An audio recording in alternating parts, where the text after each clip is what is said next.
Ay guys, for today's video no, magtangtang tag rack and pinion. Ang issue ani, dire leakage. Tawa.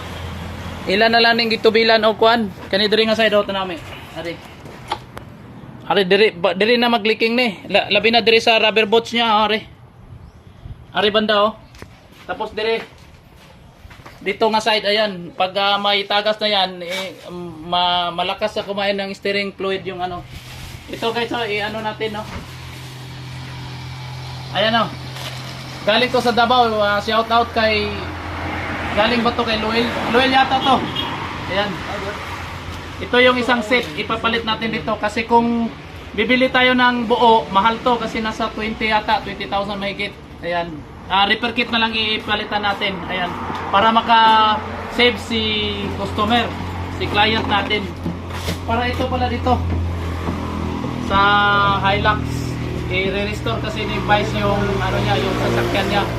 Ayan. Ito guys, tingnan mo, tanggalin lang ito dito banda. Ayan. Ayan. Ayan, ayan. Ayan yun. Ito yung oil seal niya guys, oh. Ayan, kasama dito. Ayan, oh.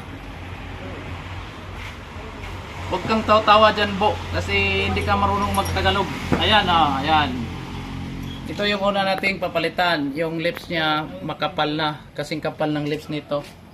Yung lips nito, ayan. Ayan guys, ito yung oil seal. At saka isa rin dito, yan. Ito papalitan din natin to, yung Teflon. Ayan, Teflon seal. Ayan, oh. Ayan, oh, may kuha na, may kuha na rin siya. May tama na rin. Ito, pambihira lang to guys kasi ano to, hydraulic oil seal talaga to, pang steering rack talaga. Rack and pinion. Ito na guys, oh. Ayan. Palitan natin to. Ayan, oh, tingnan mo sa likod, sa loob. Dalawa to eh. Ayan, oh. Ayan guys, ayan. Dalawa to ha. Ayan, dalawang oil seal ang palitan natin. Ayan. Ito, dito to ha. Ayan, piti. Ayan guys, dito yan. Kasi nagkaganon yan, oh. Diba? Ayan guys, ayan. Tingnan mo yung oil seal. Oo, nakita mo yan? Eh, nakita ko pero yung video nasa... Bakit? Bakit hindi mo nakita? Ayan, oo.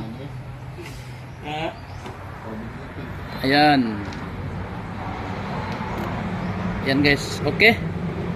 Pagkatapos ito guys, ikapit natin. Ayan na, yung repair. Kung sinong magpaparepair ng rack and pinion, Hilux, Innova, tawag lang kayo, visit kayo sa aming ano, sa aming shop dito sa Bachucan, ha, Libungan North, Cotabato. Ayan. Nilinisan namin to, pagandahin. Linisan ni Bibo. Siya na maglinis ito kasi lipat ako ng trabaho, diba? Kasi mag-assemble lang ako. Okay guys. Bukas na yung continue na. Hindi, ano ka, ikaw ang mag-ilinis ito. Sunday bukas, wala tayong ano. Hindi, ngayon. Kasi kailangan maglabas yan ang sasakyan na yan ngayon. Ano? Ha? Tanggalin pa to. Linisan mo. Ayos na guys. Hindi ako Pe, itong video kayo. Ito lang ko